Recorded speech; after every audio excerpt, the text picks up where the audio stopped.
जौनपुर में ग्रामीणों ने वाराणसी लखनऊ मार्ग को जाम किया। सड़क हादसे में एक शख्स की मौत के मामले में पुलिस पर लगाया लापरवाही का आरोप। स्वच्छता सर्वेक्षण 2020 पुरस्कारों का ऐलान। वाराणसी को बेस्ट गंगा टाउन का अवार्ड, फिरोजाबाद को फास्टेस्ट मूवर सिटी का अवार्ड। स्वच्छ सर्वेक्षण 2020 पुरस्कारों का ऐलान। मध्य प्रदेश का इंदौर चौथी बार सबसे साफ शहर, छत्तीसगढ़ को सबसे साफ राज्य का अवार्ड। केंद्रीय मंत्री हरदीप पुरी ने किया ऐलान। संभल में पुलिस की सीए हिंसा के आरोपी से मुठभेड़। पुलिस की गोली से नसीम नाम का आरोपी घायल, जिसे गिरफ्तार किया गया। नखासा थाना क्षेत्र में बाईपास रोड पर हुई मुठभेड़। बिकरू कांड के 2 इनामी बदमाश गिरफ्तार। कानपुर के चौबेपुर पुलिस और सर्विलांस टीम ने किया गिरफ्तार। शिवली रोड के पास बेला क्रॉसिंग से हुई गिरफ्तारी। दोनों बदमाशों पर था 50-50 हजार का इनाम। इटावा में आगरा लखनऊ एक्सप्रेस वे पर हादसा। दिल्ली से मधुबनी जा रही बस अनियंत्रित होकर पलटी। हादसे में 24 से ज्यादा लोग घायल। बस में सवार थे 40 से ज्यादा लोग। उसराहरा इलाके में हुआ हादसा। बरेली बाल सुधार गृह में 15 बच्चों की कोरोना रिपोर्ट पॉजिटिव आई, जबकि नारी निकेतन में संवासिनी और स्टाफ समेत कोरोना के 91 केस सामने आए। सभी को जांच के बाद अस्पताल में भर्ती कराया गया। खटीमा में शहीद स्मारक के लिए आवंटित जमीन पर नगर पालिका के कूड़ा डालने पर कांग्रेस ने आपत्ति जताई। कांग्रेस ने कहा कि 2 दिन में कूड़ा हटाओ, नहीं तो कूड़े के ढेर पर धरना देंगे। मऊ के घोसी कोतवाली क्षेत्र में पीट कर बुजुर्ग की हत्या। रास्ते के विवाद में हुई हत्या। 2 आरोपी गिरफ्तार। बुद्धिपुरा गांव का मामला। गाजीपुर में 25,000 का इनामी बदमाश नन्हे खान गिरफ्तार। पुलिस को कई दिनों से बदमाश की तलाश थी। थाना करीमुद्दीनपुर पुलिस की कार्रवाई। लखीमपुर की सदर कोतवाली पुलिस ने बाइक चोरी करने वाले गैंग का किया पर्दाफाश। 2 आरोपी गिरफ्तार, 10 बाइक भी बरामद। मुजफ्फरनगर के सिखेड़ा थाना क्षेत्र में पावर हाउस में लगे ट्रांसफार्मर में आग लगने से हड़कंप। फायर ब्रिगेड की गाड़ियों ने आग पर काबू पाया। उत्तर प्रदेश में 15 दिनों के लिए रोका गया स्मार्ट मीटर लगाने का काम। यूपी पावर कॉर्पोरेशन के प्रबंध निदेशक ने जारी किया आदेश। कुमाऊं में बच्चे अब लोक संस्कृति का पाठ भी पढ़ेंगे। सरकार ने लोक संस्कृति को पाठ्यक्रम में शामिल करने का फैसला लिया है। झांसी में बेतवा नदी पर बना पुल क्षतिग्रस्त, आवाजाही पूरी तरह बंद। ये पुल कई गांवों को मुख्यालय से जोड़ता था। ललितपुर में बेतवा नदी का जलस्तर बढ़ने के बाद नदी से 1,30,000 क्यूसेक पानी छोड़ा गया। राजघाट बांध से छोड़े जा रहे पानी से नदी का पुल डूब गया। नैनीताल की लोअर माल रोड की मरम्मत के लिए राज्य योजना से 84 लाख का बजट मंजूर। 2018 में रोड का 25 मीटर का हिस्सा झील में समा गया था।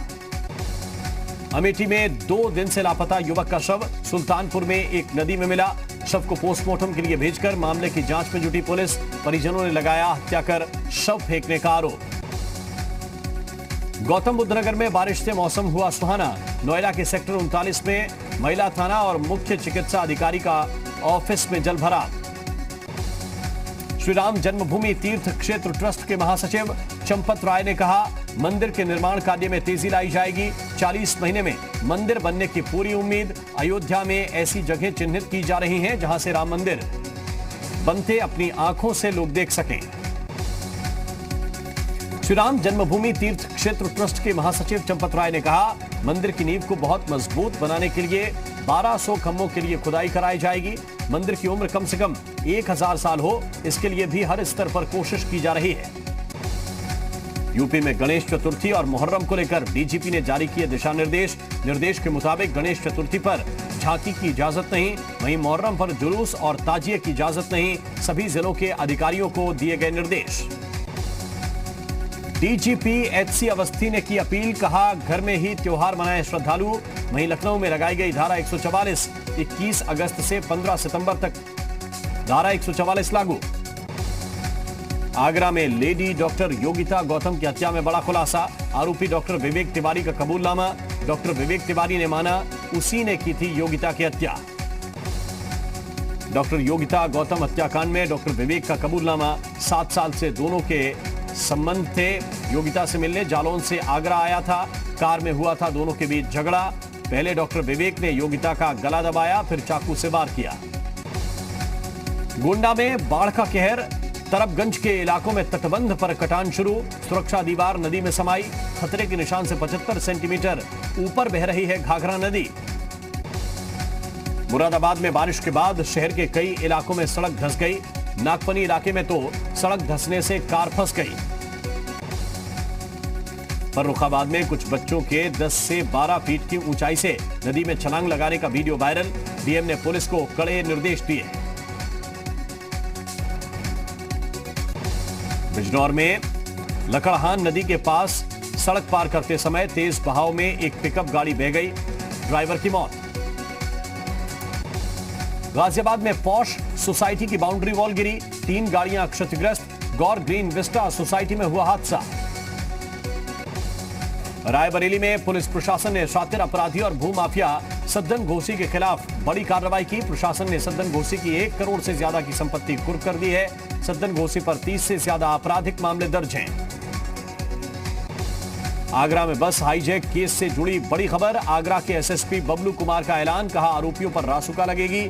12 और आरोपियों की हुई पहचान, आरोपियों की गिरफ्तारी के लिए दबिश जारी।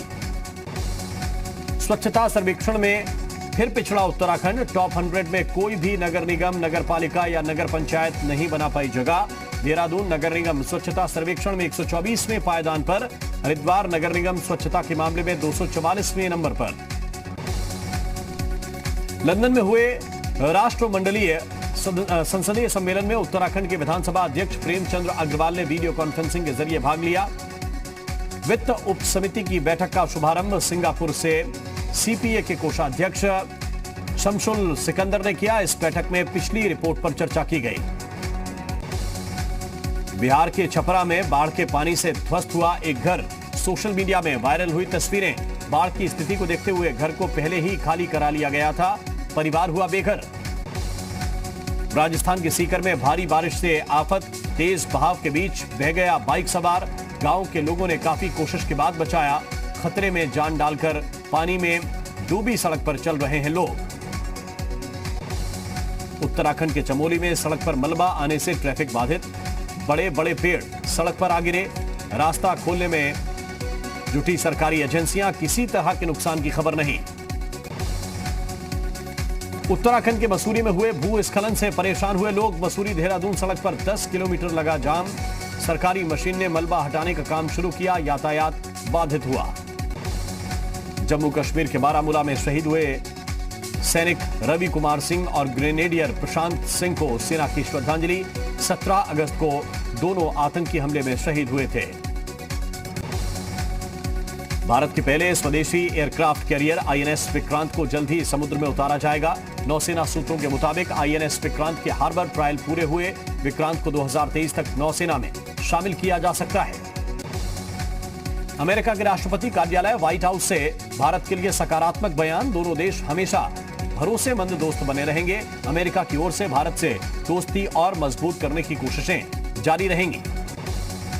केंद्र सरकार ने जम्मू कश्मीर से केंद्रीय बलों के लगभग 10,000 जवानों की तत्काल वापसी के आदेश दिए। गृह मंत्रालय ने केंद्रीय बलों की तैनाती की समीक्षा के बाद फैसला लिया। सीआरपीएफ की 40 कंपनियां, सीआईएसएफ की 20 और एसएसपी की 20 कंपनियां इसी हफ्ते जम्मू कश्मीर से लौटेंगी। दिल्ली में नौसेना कमांडर्स सम्मेलन का आज दूसरा दिन। कल रक्षा मंत्री राजनाथ सिंह ने कहा, देश को किसी भी चुनौती पर नौसेना की तैयारियों पर आज पूरा भरोसा। आज और कल तीनों सेनाओं में तालमेल और ऑपरेशनल तैयारियों पर चर्चा रहेगी। एफबी विवाद पर बीजेपी सांसद निशिकांत दुबे और कांग्रेस के सांसद शशि थरूर आमने सामने, दोनों ने एक दूसरे को विशेषाधिकार के उल्लंघन का नोटिस भेजा। राहुल गांधी की टिप्पणी को लेकर बड़ी बात, थरूर ने निशिकांत दुबे पर अपमान का आरोप लगाया। कोरोना महामारी की वजह से दिल्ली में 5 महीने में से बंद होटल फिर से खुल सकेंगे। साप्ताहिक बाजारों को भी प्रायोगिक तौर पर खोलने की अनुमति। दिल्ली आपदा प्रबंधन प्राधिकरण की बैठक में फैसला लिया गया। कोरोना महामारी के बीच डब्ल्यूएचओ का अहम बयान, दुनिया के संपन्न देश संभावित वैक्सीन की जमाखोरी कर सकते हैं। गरीब देशों तक शायद इसकी पर्याप्त सप्लाई ना पहुंच पाए। डब्ल्यूएचओ चीफ ने वैक्सीन नेशनलिज्म को रोके जाने की जरूरत पर जोर दिया। बिहार के सीतामढ़ी में सामाजिक दूरी और नियम कायदों की धज्जियां उड़ी। बदमाशों ने बार बालाओं के साथ ठुमके लगाए। पुलिस ने 3 लोगों को गिरफ्तार किया। मौके से पिस्टल भी बरामद। हरियाणा के झज्जर में बदमाशों ने ट्रक की चोरी की। पूरी घटना सीसीटीवी में रिकॉर्ड हुई। गांव के लोगों ने पुलिस को अल्टीमेटम दिया, अपराधियों को जल्द पकड़ा जाए। पहले भी कई वारदात की शिकायत हुई है। राजस्थान के अजमेर में गोल्ड लोन फाइनेंस कंपनी में लूट की कोशिश नाकाम। सायरन बजने पर भाग खड़े हुए लुटेरे। पूरी घटना सीसीटीवी में रिकॉर्ड हुई। हथियारबंद बदमाशों की तलाश तेज। चमोली में सिखों का प्रसिद्ध तीर्थ हेमकुंड साहिब 4 सितंबर से लोगों के लिए खोला जाएगा। कोरोना के चलते कार्यक्रम में देरी। पहले 25 मई को ही कपाट खुलना था। गुरुद्वारा समिति ने इंतजाम पूरे किए। मध्य प्रदेश के इंदौर में इको फ्रेंडली गणपति की धूम। एक महिला ने चॉकलेट से तैयार की गणेश प्रतिमा। चॉकलेट से ही सर्वे भवंतु सुखिना सर्वे संतु निरामयः लिखा। गुजरात में सरदार पटेल की मूर्ति की विशेष सुरक्षा होगी। सीआईएसएफ के 272 जवानों को तैनात किया जाएगा। 25 अगस्त से होगी तैनाती। फिलहाल स्टैच्यू ऑफ यूनिटी बंद। जल्द ही इसे लोगों के लिए खोलने पर किया जा रहा है विचार। कोरोना के चलते प्रवेश पर लगाई गई थी पाबंदी। चीन के सिचुआन प्रांत में भारी बारिश के बाद बाढ़ जैसे हालात बने। सड़क धंसने के बाद नाले में एक के बाद एक करके 21 गाड़ियां गिर गईं। ये गाड़ियां एक ऊंची इमारत के सामने खड़ी थीं। सड़क धंसने के साथ धुएं का गुबार उठ गया। गनीमत यह है कि इसमें कोई घायल नहीं हुआ। माली के राष्ट्रपति इब्राहिम बाउबकर का तख्ता पलट करने वाले सैनिकों की अपील। प्रदर्शन कर रहे लोग वापस अपने काम पर जाएं। देश में चुनाव कराए जाने का वादा। रात 9 बजे से सुबह 5 बजे तक कर्फ्यू लागू रहेगा। यूएनएससी की इस मामले पर नजर।